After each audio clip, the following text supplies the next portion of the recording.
Good morning, everyone. I'm going to be lecturing today,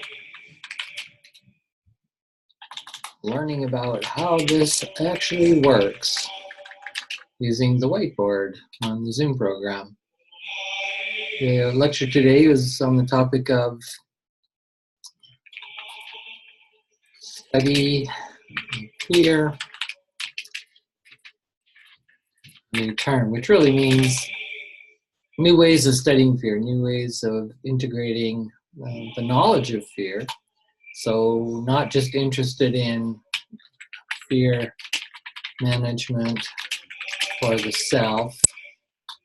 We're not interested in coping just with fear, but the interest is actually in the study of fear itself. Fear itself is the focus of fearology, of fear analysis, of some of the terms and concepts I'm going to describe today. And fear itself, of course, is very complex, and I've said that in many videos, and I will say it again.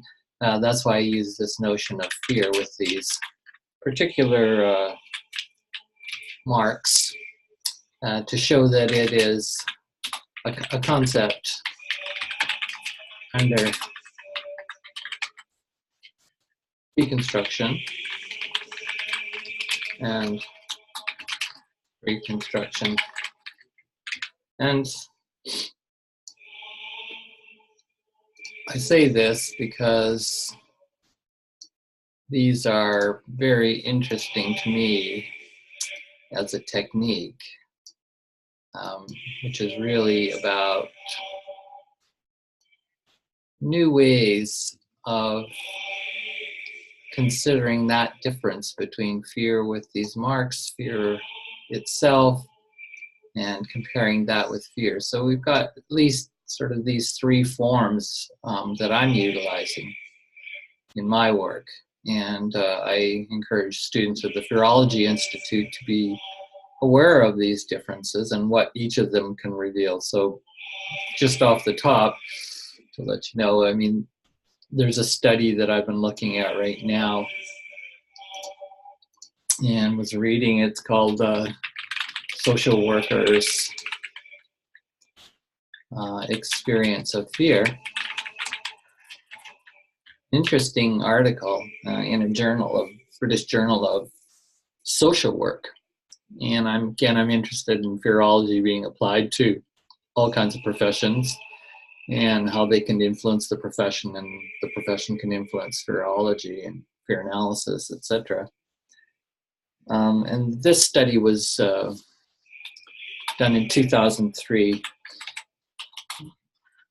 by Smith et al., a group of researchers, academics, and they were also, many of them, professional social workers at one time or another, or supervised social workers in the field. And the whole study really is very simple, and it's really where I want to start the spectrum of this notion of dealing with fear at the fear management level. So that's where I'm focusing. And this study here, you can see they are starting to, this is like what I call door one in my research, as door one to understanding fear. So it's the most simple that I can think of approach to fear management. The door one is, most people don't even go through door one in trying to understand fear. There's a sort of not wanting to talk about fear, which is very common. And that's what these researchers point out, is that when you actually interviewed the social workers, I think they interviewed 60 social workers, and found that generally there's not a lot of talk, what I call fear talk, going on in the profession and amongst the social workers as professionals, and certainly not amongst the management. So people weren't paying attention to the social workers' fears. And that, if you noticed, I just slipped there, paying attention to the social workers' fears. So we went from workers' experience of fear to immediately, as you start reading this paper, again, a very typical social science research paper, door one research, all of a sudden the topic is actually fears. Oh, how did that happen? Yeah, you thought you're going to get some really interesting research as I was reading, and of course this happens 90% plus of the time. We're going to talk about social workers' experience of fear, and then we get down to, and actually everything they talk about is fears. And so the topic of fear, you can see, gets sidetracked and does not go after this fear itself, which is the second kind of level of really getting very interesting research. It's fear itself. They go to the simplest, which I call the psychological, and that is everything they talked about was fear of injury, fear of doing a bad job, fear of failure, fear of actually being weak themselves and vulnerable. So I think they found 90 different kinds of fears. And so again, this is the research when you interview these 60 social workers or so. You think you're going to get some rich knowledge, and actually all you get is a very simple knowledge of, which is here. You get all their fears. And the big issue, of course, it's always about numbers. How many and how intense.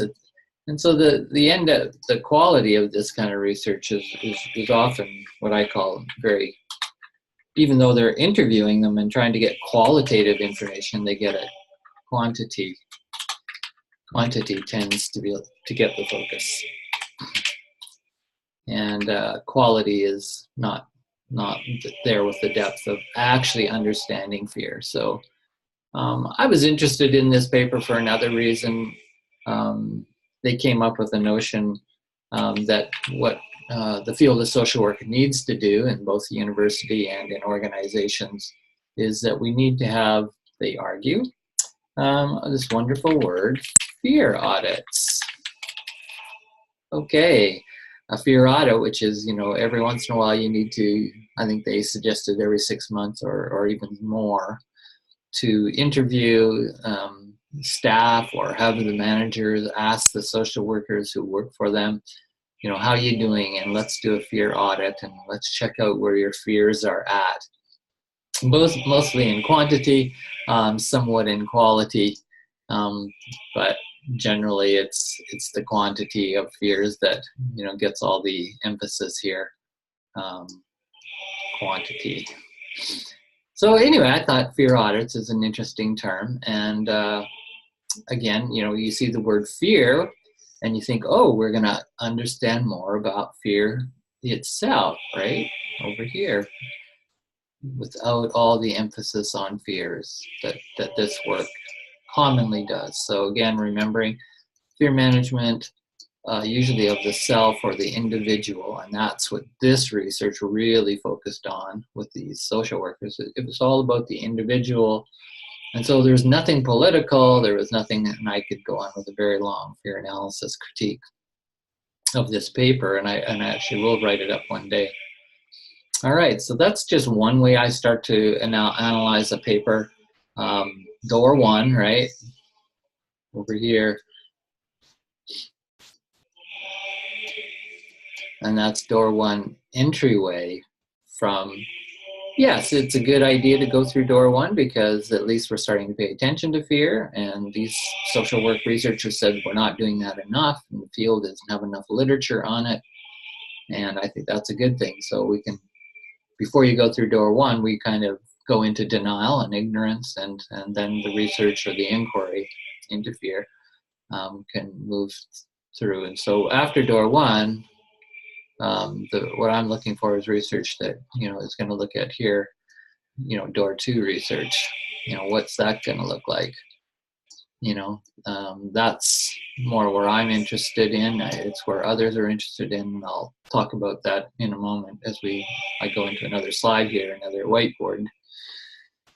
So anyways, you get an idea of what's going on here, and then this third concept down here is going to be door three, it's going to be door four. So that's kind of the model I have, which even goes beyond 3. All right. Yeah, I'm not going to go into all the fine details of the critique of door 1. Just to say, I've made the distinction here. It usually ends up focusing on fears if you read that research. So right away, as soon as fears gets all the attention, fear of X, Y, or Z kind of idea. It often is called the fear factor, and they'll use that in the research and so on. But not a lot of contextualization of political, cultural, historical, sociological. So it's very, and this is the word that goes with this kind of research, it's very psychological. And they may include the biological with that kind of work. And once you move over to the other kind of research, things get more interesting at door 2, more about certainly sociological, plus political, historical, and even beyond that to theological, philosophical.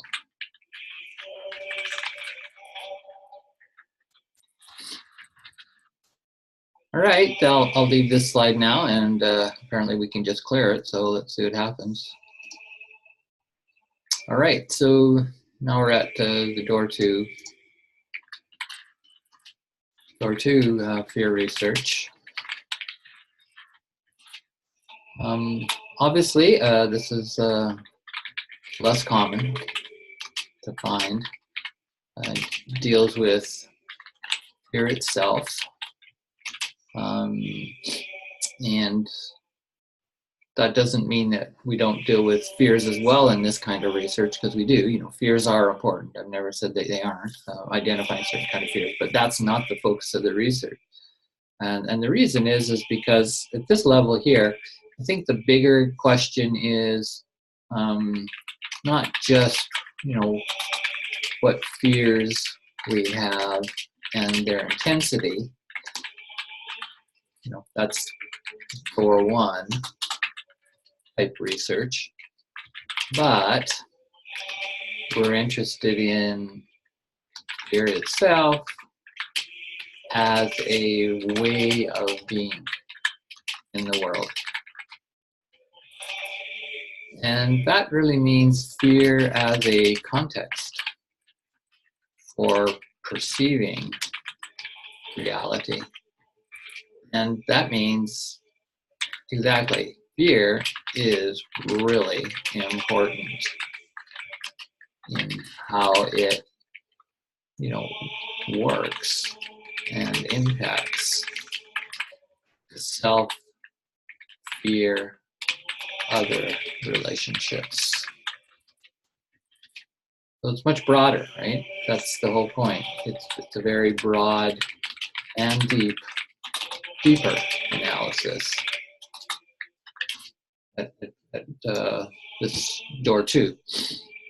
Much less rare, and it's where I pretty much started, all of my work here in 1989 in the founding of the In Search for Fearlessness project.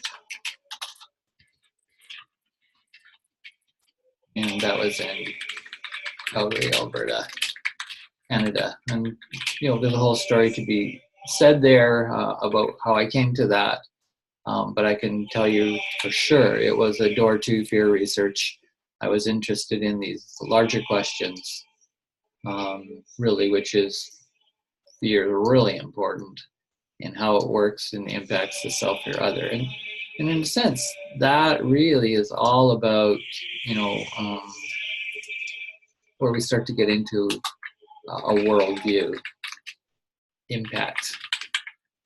And that quickly led me into fear, of course, as well, because of the social political implications. So I felt that fear wasn't well understood.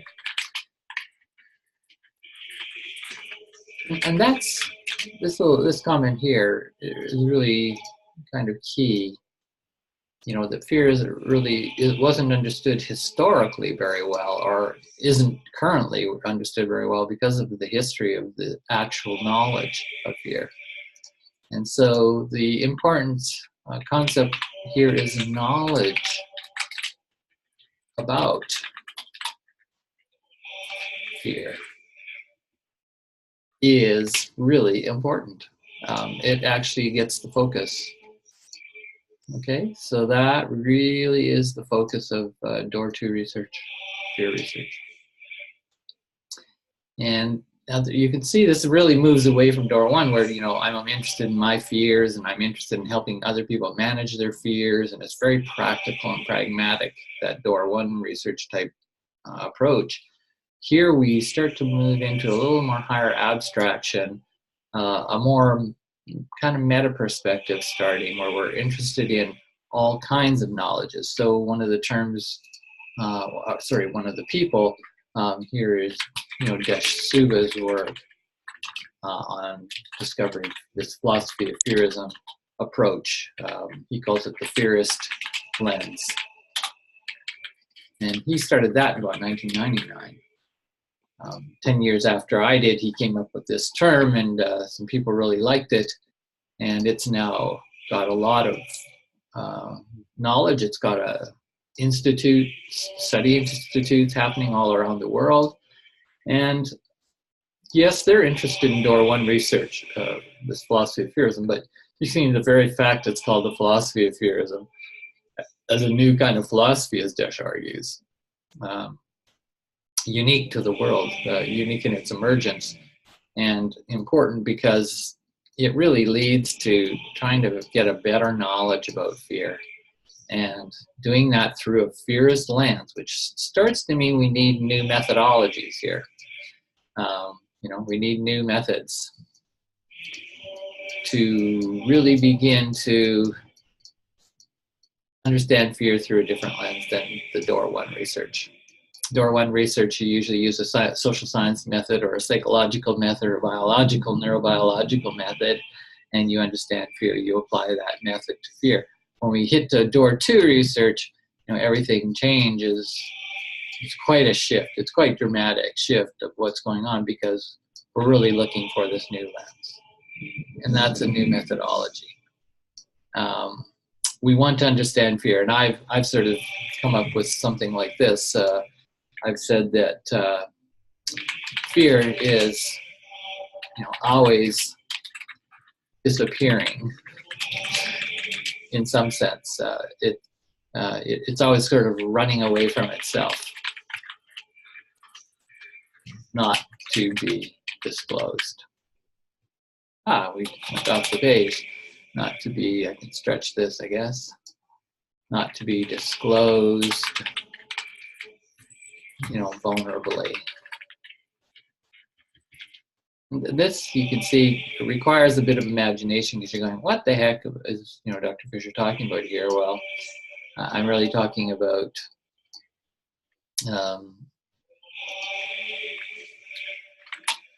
fear connected to this other kind of fear.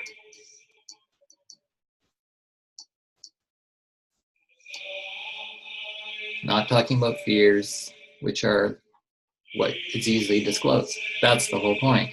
Fears is easy to talk about, Door 1 research, more common, because fears are easier to concretize, to literalize, to go, fear of failure, fear of that spider, and so now we're in Door 2, it starts to get more abstract, and that's what I find much more interesting. So thanks to Desh Suba up here as one of the major leaders of Door 2 research.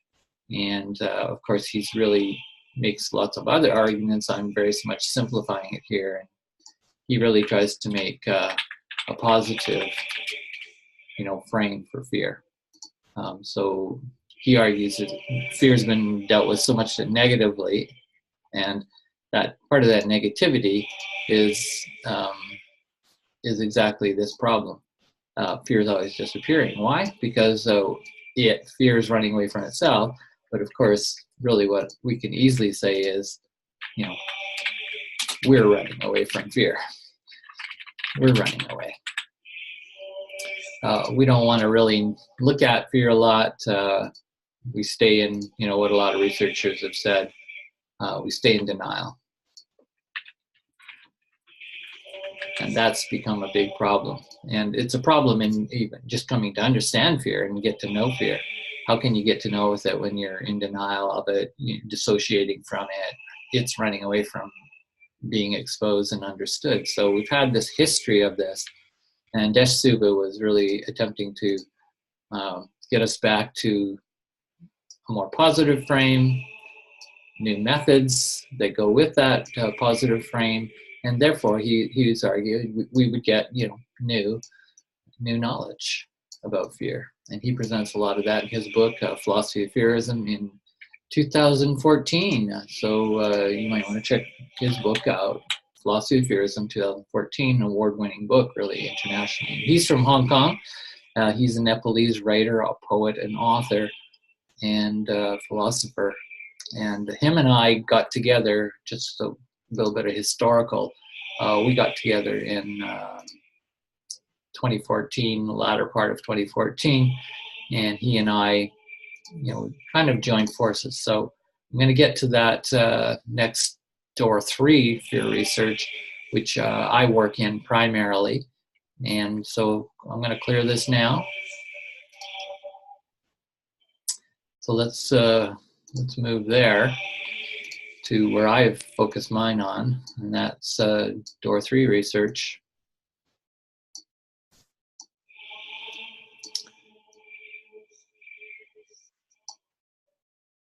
Yeah, door 3 is much rarer.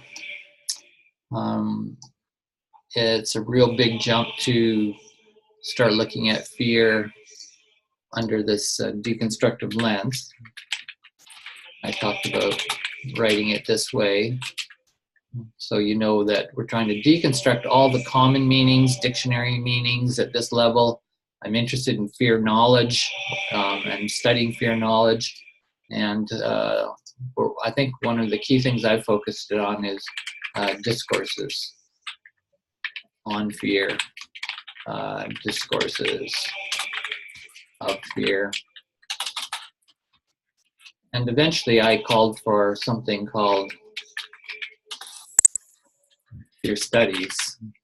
That was during my 2006 paper I wrote on, invoking fear studies. And was brought that into a curriculum journal in academia and scholarship. I was looking for a new scholarship. And I was picking up other people, are doing this too, somewhat. Yet not with the same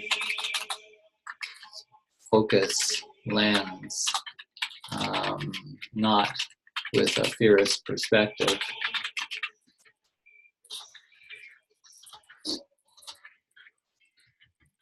Most people, again, were still applying, even in the new scholarship, still applying sort of the methods of history or the methods of cultural studies, postmodernism, post-structuralism. So they were, this new scholarship, was exciting to me because they were starting to talk about fear in new ways. And that was interesting. They were having conferences and writing papers. And I went, okay. And so, for example, if you want to go search for some of that new scholarship, you'll find terms like commodification of fear, cultural studies people, economics critics, anthropology of fear. There was sociophobics back in the 1980s as a new discipline of bringing cultural studies and sociological studies to fear and getting beyond. That's the key here with all of this research in new scholarship. Beyond the psychologization. Sorry, psychologization of fear. That's, a lot of individualism was in that. So the move was to a more collective understanding of fear. And not just social psychology, because social psychology, you can hear, is a collective psychological study of fear. But I'm talking about the collective of really, I guess I'd say the collective of, it's beyond psychologization, is it's in that new scholarship, it's hard to describe, really, and that's why I've used this term. It's fear with these marks on, which really leads to, we don't really know fully what this collective experience is of fear. And one of the reasons is because it's mediated by technology. It's post-traumatic, linked with so much fear is created by the media, repeats that. And so I argue that fear is always morphing. Again, on this pattern that I mentioned earlier, fear is disappearing from itself, making more forms that hide it, all creating just, more complexity of denial, really. So yeah, just a real denial complex that starts to be built into fear. And the reason is because we don't really want to experience it, and it's painful, it's traumatic, because we're now in the post 9/11 world. We're in a very explosive culture, of a lot of chaos and complexity going on, and that's one of the reasons we get into denial complexes, and that's why we need to look at fear in this kind of morphing way, that it's always changing. That means that we have to keep coming up with new methods of study.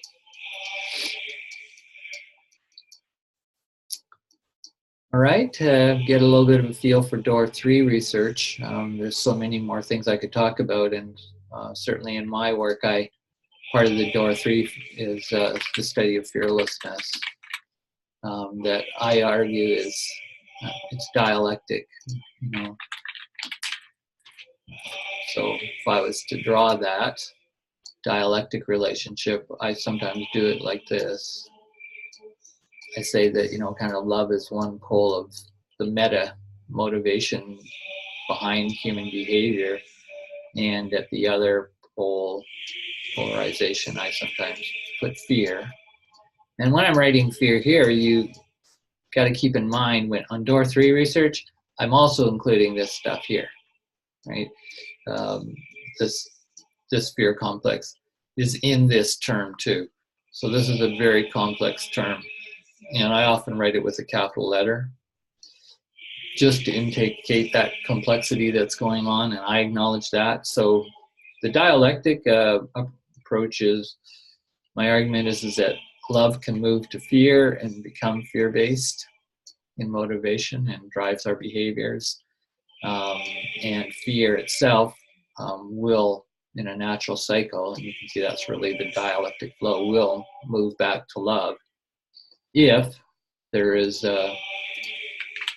self-system regulation going on, which is the kind of correcting of behavior, the balancing, the wholeness of systems.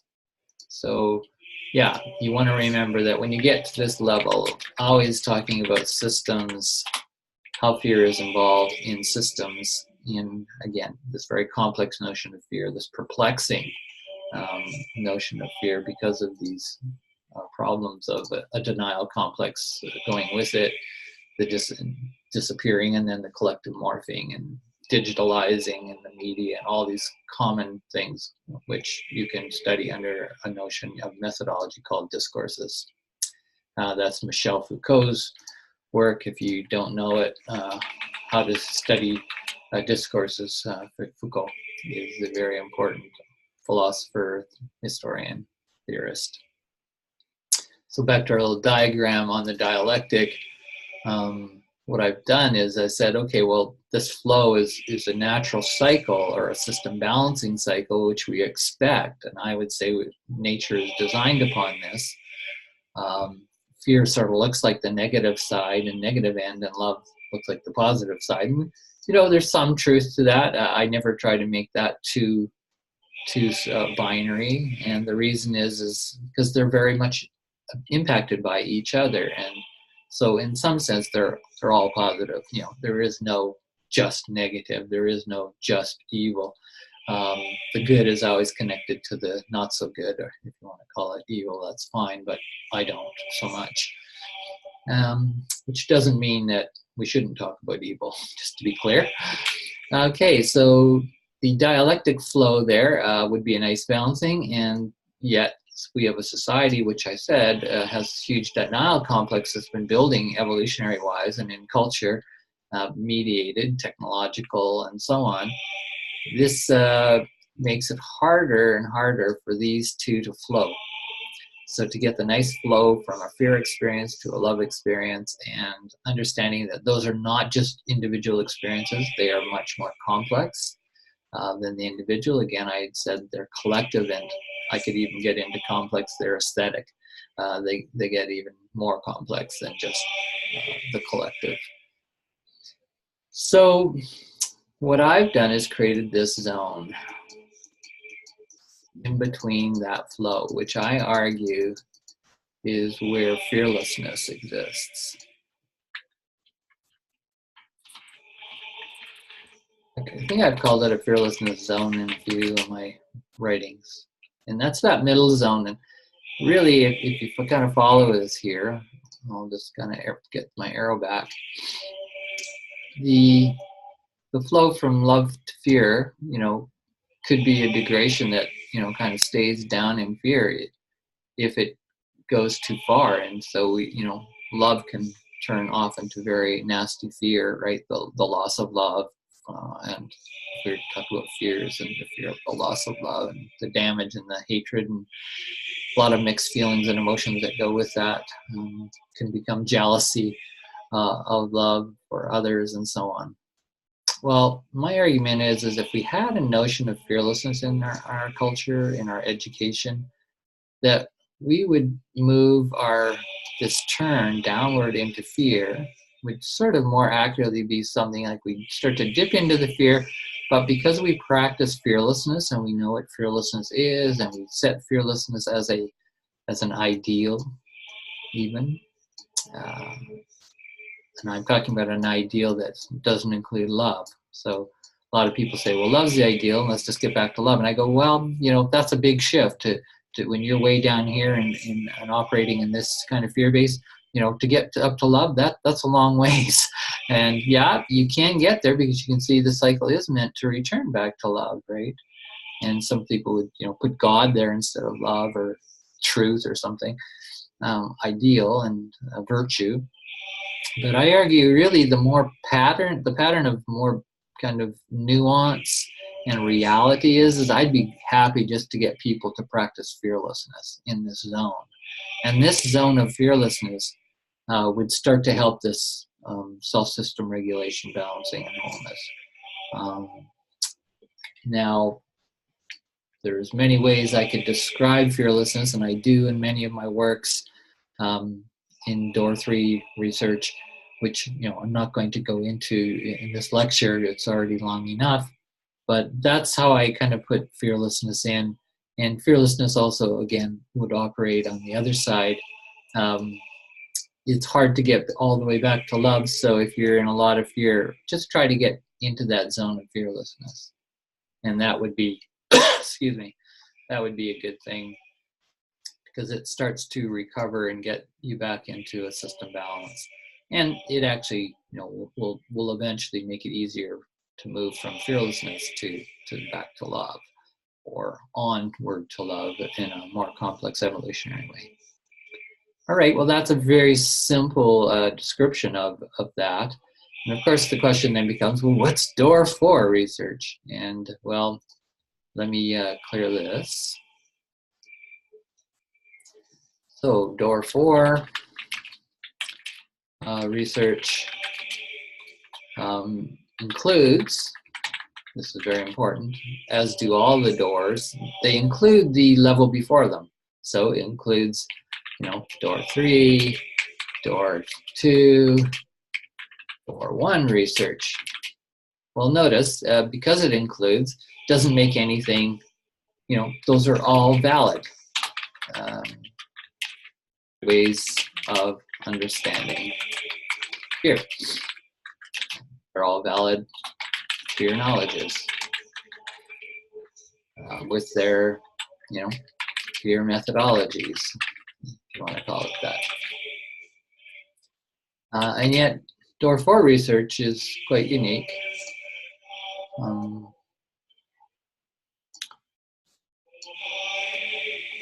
And very rare to find. Whoops, not used to these tools yet. Very rare to find. And the reason it's rare is because it's still unknown. It's kind of what I see as kind of keep going to the next meta level. The meta context on the study of fear. And so is door 3.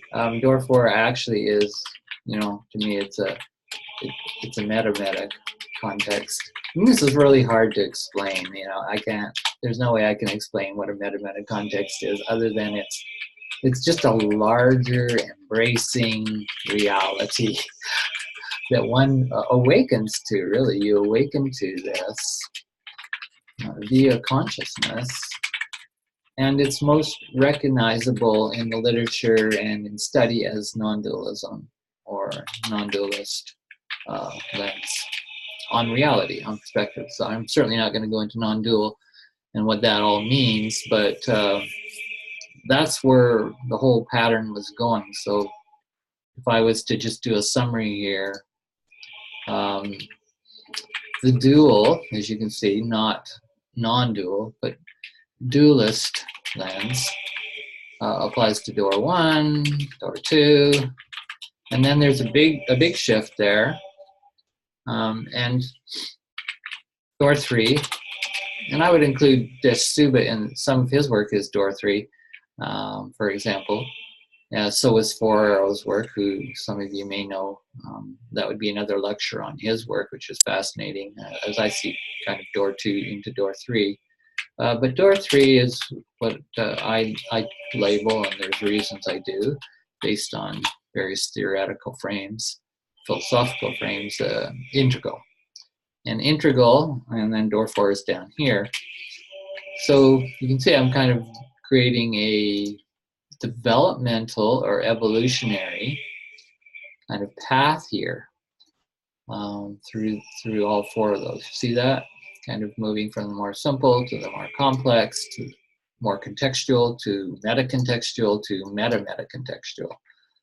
And so larger and larger lens embracing, and that's why I use this word here, embracing reality in the larger, deeper awakening state and awareness. So these are like stages of fear research, if you want to call it that. So stages or phases. I prefer stages developmentally. So I use a developmental lens on here. Research. Okay, and that's why these 4 doors, are happening. Okay, so 1, 2, 3 to 4. Every one of those, more and more rare that people practice them. That's just reality, because fewer and fewer people have awakened to that kind of deep consciousness to be actually able to see how complex reality is, and that means how complex the self is, and that means how complex all relationships are, and including fear.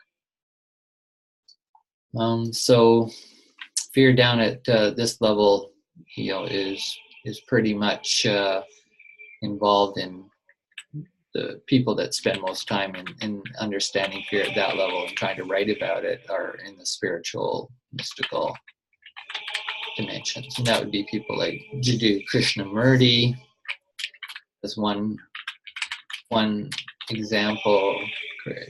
Krishnamurti's work on fear. There are others, Alan Watts, a lot of Buddhists, as Alan Watts was a Zen Buddhist, Ken Wilber. And it's also important to say that, you know, just because somebody operates in their understanding of fear in these levels 4, you know, doesn't mean that that excludes 3 or 2 or 1, at least ideally. Some of these spiritual views actually do sort of exclude and deny or dismiss as lower forms of knowledge, and so therefore they're all illusions. Well, I don't quite go to that because I'm an integralist. And as an integralist, I say, well, you know, these people have truths, those kinds of people, and research has truths, and so does this, and so does this. And even people who are still kind of in denial and unawake to fear, they also have their fear knowledge is also very important. Okay, so everything's important from there to there. And the integralist is always trying to integrate it all in door 3 research.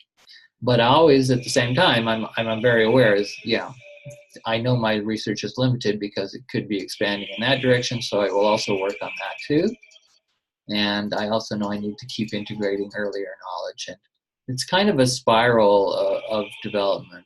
1, 2, 3, 4, expanding, right?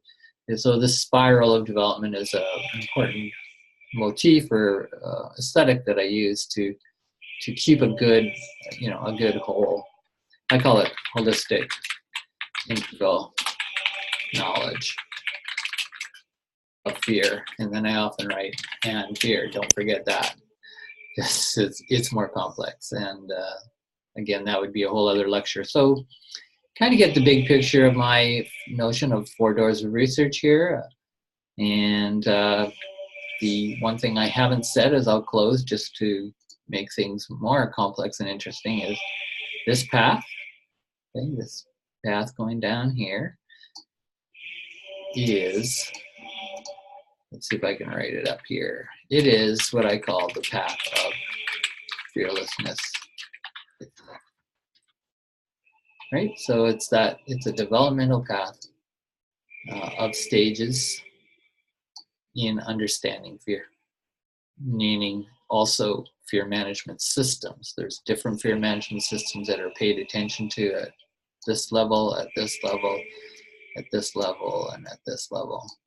And I call them FMS, fear management systems, and they make up the path of fearlessness. And that is an integral model, which, as far as I know, I am the only person in the world doing this. That's not to brag, that just is a fact. I do not see anybody writing of this kind of complexity using these concepts as I do.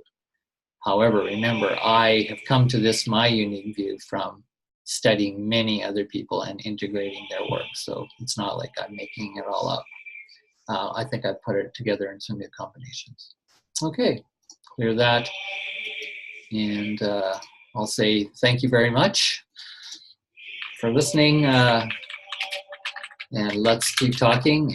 My name is, you know, again, I'm Michael Fisher, and I am director of and founder of the Fearology Institute. I have other videos, so hopefully you'll check those out too, and maybe perhaps we can enter good conversations, or you might want to become a student in the school. The Fearology Institute is a training program. I'm using some of these complex approaches, and of course, you know, I'm not going to dump those on the students right away. Every student comes into the school and studies where they're at, and I work with that too.